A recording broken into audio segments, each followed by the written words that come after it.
हिंदू धर्म में प्रत्येक दिव्य देवी देवता के पास अपने स्वयं के पशु वाहन होते थे, जैसे शिवजी और नंदी, सरस्वती और मोर।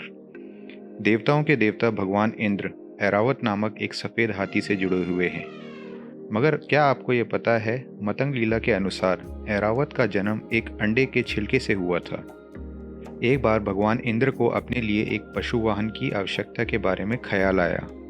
उन्होंने एक पशु वाहन रखने का फैसला किया क्योंकि उन्हें अपने जीवन में होने वाली विभिन्न लड़ाइयों के साथ साथ देवलोक या अन्य जगहों पर होने वाली कई घटनाओं में ले जाने के लिए एक वाहन चाहिए था। ऐसा ही एक किस्सा था जब इंद्र ने ऐरावत में बैठ के वृत्रासुर का वध किया था। यह माना जाता है कि भगवान इंद्र अपने स्वयं के पशु वाहन का अनुरोध लेके भगवान ब्रह्मा के पास गए।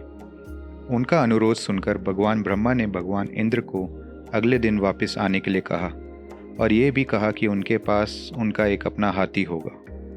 भगवान इंद्र को वापस भेजने के बाद पक्षी गरुड़ को भगवान ब्रह्मा द्वारा बुलाया गया और उन्हें एक पवित्र अंडा उत्पन्न करने को बोला।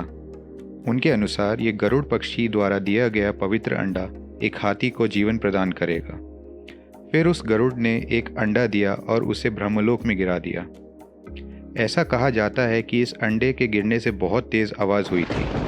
फिर ब्रह्मा गरुड़ द्वारा दिए गए इस अंडे को अपने दिव्य कक्ष में ले गए और वहाँ उन्होंने धार्मिक मंत्रों का जाप और गायन शुरू कर दिया।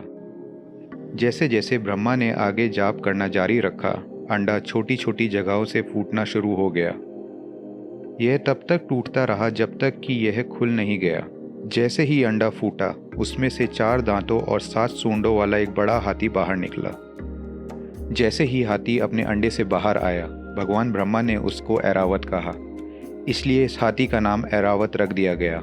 इस हाथी को अंडे से बाहर निकलता हुआ देखकर भगवान ब्रह्मा बहुत प्रसन्न हुए। उन्होंने भगवान इंद्र को सूचित किया कि वे आएं और इस नए और शानदार प्राणी का निरीक्षण करें।